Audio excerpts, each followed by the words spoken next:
Olá, olá, olá pessoal, nos encontramos mais uma vez, bem-vindos de volta. Você está ouvindo o podcast Sessão às 6, meu nome é Lucas Ribeiro, sou apresentador e criador desse projeto. Aos que não me conhecem, muito prazer. Essa semana fico feliz em dizer que vamos conversar sobre a segunda temporada da série maravilhosa Only Murders in the Building. Para quem não sabe, já conversamos sobre a primeira temporada, há 1 ou 2 anos atrás. Vou deixar o link na descrição. Finalmente, todos os episódios da segunda foram lançados e podemos falar sobre. E por falar nisso, vai ser o seguinte: a primeira parte da discussão será completamente sem spoilers, então não se preocupem, podem escutar tranquilos. E a segunda parte é só spoilers, para pincelar mais algumas coisas, destacar algumas cenas, surpresas, revelações e por aí vai.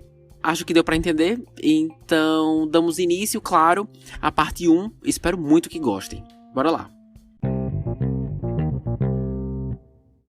Depois da morte chocante de Bunny, é a sinopse, tá, gente? Relaxa. O trio formado por Charles, Oliver e Mabel trabalha freneticamente para encontrar o culpado. No entanto, muitas complicações surgem no caminho, pois agora os 3 são publicamente acusados de estarem envolvidos no seu homicídio e se tornaram o assunto principal de um famoso podcast.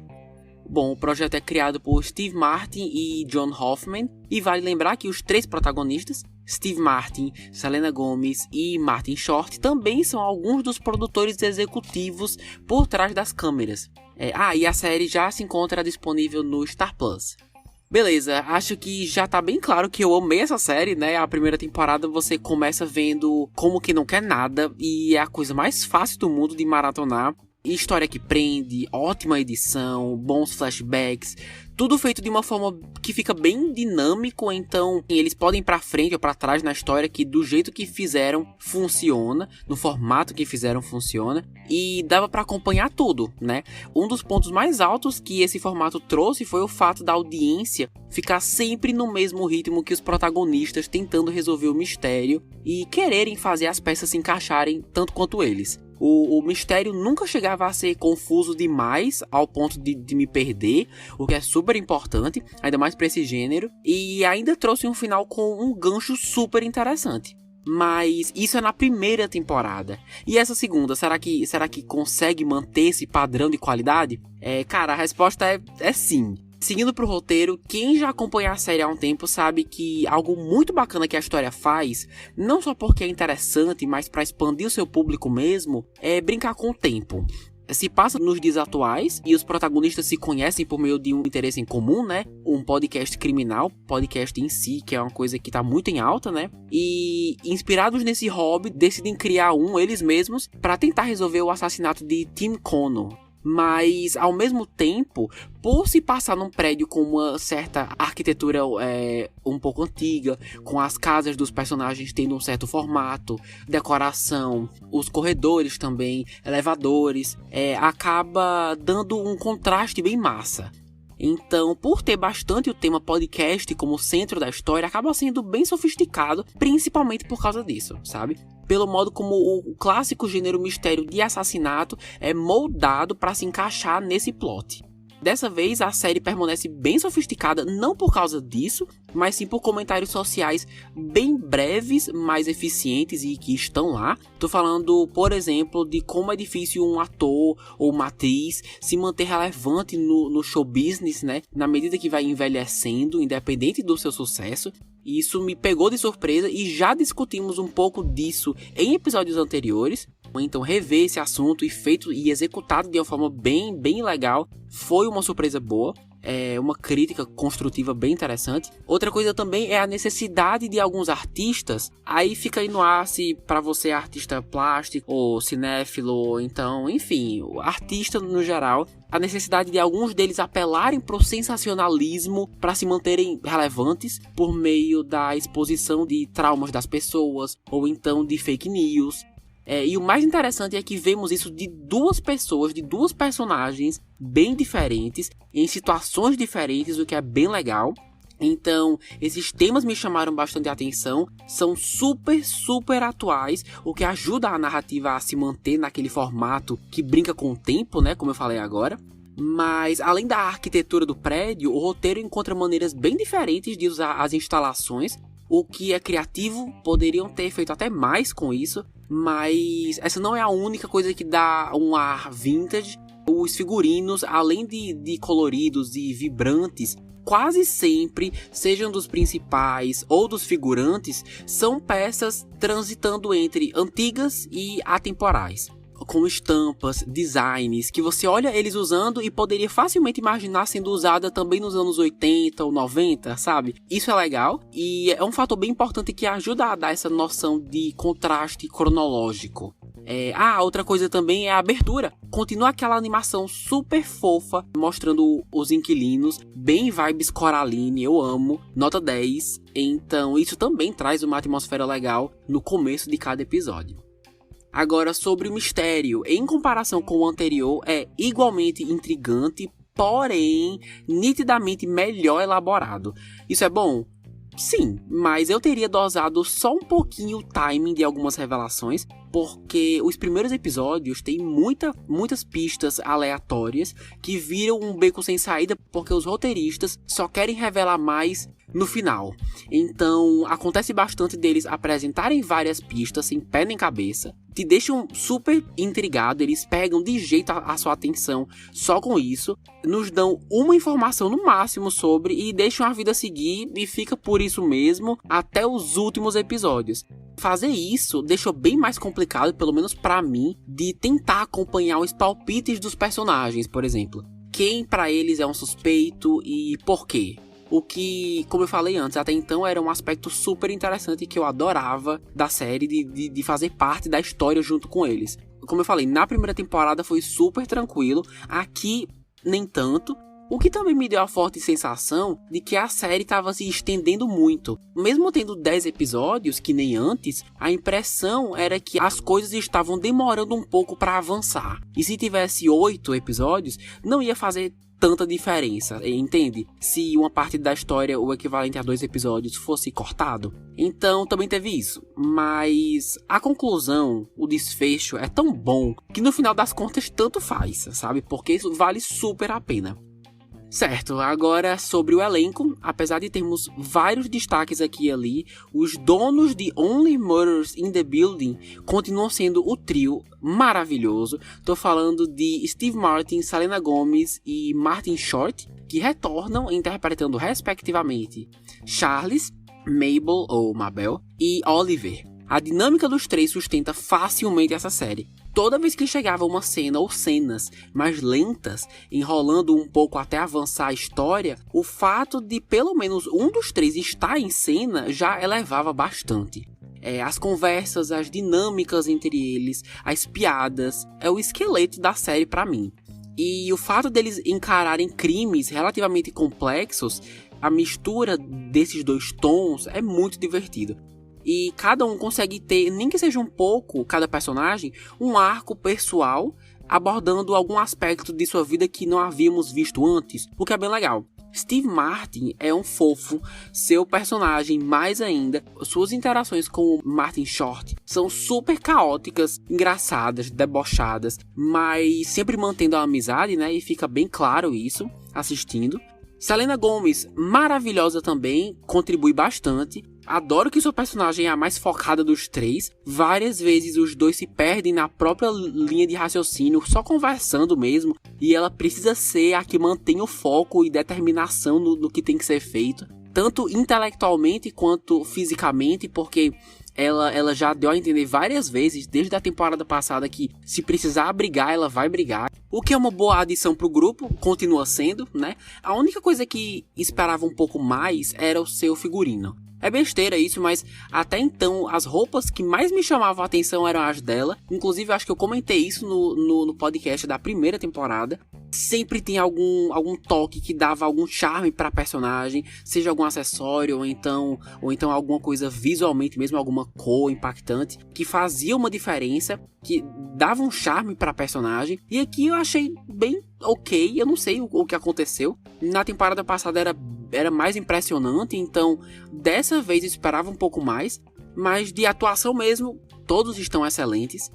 Bom, assim como a primeira temporada teve 10 episódios, variando entre 28 e 37 minutos cada, essa tem praticamente o mesmo estilo, 10 episódios, cada um variando entre 31 e 39 minutos. A série é um sucesso do ponto de vista dos críticos. De acordo com o site Star Brasil, não só foi super reconhecida no Emmy desse ano, com algumas indicações, como já foi oficialmente renovada para uma terceira temporada. Olha só que maravilha! E como já falei no começo, já está disponível sem custo adicional no serviço Star Plus. No geral, se você curte filmes como Knives Out ou Entre Facas e Segredos e as adaptações das obras de Agatha Christie, que a essa altura já se tornaram uma franquia, né? Muito provavelmente você vai curtir essa série. É uma vibe semelhante que deve agradar aos públicos desses filmes que eu mencionei agora, mas mesmo assim, se você é ouvinte e simplesmente curte uma série leve, com atuações excelentes e um plot excelente que te coloca na mesma posição que os protagonistas e vai te revelando as pistas aos poucos até chegar num desfecho super satisfatório e inteligente com diversos momentos engraçados e impressionantes, não tenho como recomendar essa série o suficiente, sério. Ainda é cedo pra dizer, eu terminei de assistir há pouquíssimo tempo, mas apesar da segunda temporada ser sim tudo isso, por ter maratonado tudo de uma vez, senti que a primeira foi menos complexa e mais simples de acompanhar o desenrolar do mistério do que essa, sabe? Essa segunda, no fim, até que consegue surpreendentemente fechar todos os arcos, mas até isso acontecer nos deixa com tantas informações soltas, pistas que por tanto tempo não fazem sentido e não levam a lugar nenhum, e fica desse jeito por tantos episódios que dessa vez ficou mais difícil do público participar junto, sabe? Então, por esses motivos, apesar de ser excelente e com um ótimo final, a primeira ainda consegue ser melhor, na minha opinião. E assim, meus amigos, encerro a parte sem spoilers desse podcast. Vou dar início à segunda, com spoilers, só para ressaltar os melhores momentos, aprofundar melhor algumas coisas. Então fiquem atentos quem ainda não viu. Aos que irão parar por aqui, por favor, compartilhe esse podcast, nos ajude a expandir o projeto e que ele possa alcançar mais pessoas. Também temos o Instagram, @sessãoas6, onde fica muito mais fácil saber as impressões de vocês dos podcasts, dos filmes e séries, sem contar que vocês ficam por dentro sempre que um novo episódio é lançado. E é isso, seguimos então com os spoilers. Bora lá! Certo, eu queria começar por todas as participações especiais, como Amy Schumer e Cara Delevingne, ou Delevingne, enfim. Achei muito estranho que a Amy Schumer estava interpretando ela mesma e a Cara estava uma personagem completamente diferente. Tipo, como é que os roteiristas chegaram nessa conclusão, mano? Eu assistindo fiquei... Então, os protagonistas sabem quem é a Amy Schumer, mas não sabem quem é a Cara Delevingne? Beleza, então. E outra, super decepcionante, a Amy mal está na série. Ela aparece no trailer e tá em 2 episódios. Adoro ela, então já fui na expectativa de ser algo mais significativo, né? O que não foi o caso, infelizmente. Já a Cara ainda não tem uma opinião 100% formada da sua personagem por 2 motivos. Primeiro, seu romance com a Selena Gomez. No começo eu vi muita química, mas o fato de ser meio apressado me incomodou um pouco. Em 2 episódios, mais ou menos, elas já estavam namorando, eu fiquei... Gente, se bem que eu soube que nos Estados Unidos é desse jeito. O casal sai umas 2 ou 3 vezes e já tá namorando. O brasileiro tem mais burocracia, né? Então, tudo isso foi meio apressado. E o que contribuiu ainda mais pra isso foi que, tipo... Da primeira pra segunda temporada, não tem um salto temporal, né? Então, assim que a segunda começa, eles continuam exatamente da onde pararam. Então, assim que a segunda começa, eles já estão na delegacia. A continuidade é muito presente. Sendo que, como eu reassisti a primeira temporada, até o final, a Mabel tava super séria com o Oscar, né? Um dos amigos de anos dela, e eles decidem levar as coisas mais a sério, enfim. E até o episódio final estavam super casalzinho. E nessa segunda, nada dele. O que eu achei muito estranho. O cara simplesmente sumiu. E por não ter nenhum salto no tempo, fica mais estranho ainda. Sabe? Porque em uma temporada eles são um casal e na outra é como se nunca tivesse acontecido. Se tivesse um espaço, um tempo aí, tipo uma diferença de 2 semanas, por exemplo, entre um e outro, Aí a gente poderia supor que o término aconteceu fora das câmeras, né? Que não foi registrado, que nós não vimos. Mas não, literalmente a segunda temporada continua da onde a primeira terminou. E por isso que eu acho tão estranho, porque eles ignoraram o cara completamente. E isso só contribuiu para que o romance delas duas fosse um pouquinho mais apressado e até... tipo assim, tinha química no começo, mas aí foi ficando mais evidente isso, sabe? Mas enfim... A outra coisa que poderiam ter trabalhado melhor na personagem da Cara Delevingne é a revelação de que ela ia fazer uma espécie de exposição inspirada no passado e nos traumas da Mabel. E o roteiro não dá nenhuma oportunidade dela explicar por que isso, na sua cabeça, parecia uma boa ideia. Então, do ponto de vista do público, ela é só uma mulher estranha, sabe? Que decidiu fazer uma coisa louca. Eu sei que eles deram a entender que tem a ver com tentar se inovar como artista e que é um ramo muito concorrido e as pessoas são muito tratadas como coisas descartáveis e tudo mais, mas poderiam ter encerrado esse relacionamento de uma forma melhor, deixando essa parte em especial mais explícita. Então assim, se sua personagem não aparecesse mais no futuro, eu não ia reclamar, sendo bem sincero. Agora, destacando a participação mais inusitada de todas, nosso queridíssimo Homem-Formiga, Paul Rudd, apareceu no episódio final, interpretando um ator prestes a estrear na Broadway como protagonista e sendo dirigido pelo Oliver, né, que conseguiu a oportunidade de retornar ao teatro. Esse cenário se passa 1 ano desde a morte de Bunny, agora sim tivemos um salto temporal. Os protagonistas felizmente conseguiram viver suas vidas num período normal, até que Paul Rudd simplesmente cai duro no chão e morre, né, apenas. E é assim que encerramos a temporada, sabendo que ele vai ser a vítima da vez. Nossa, eu fiquei muito surpreso que ele apareceu. Amo Paul Rudd, digo isso em toda oportunidade que eu posso. E com certeza vai aparecer em vários flashbacks na próxima temporada, então vamos vê-lo com certeza.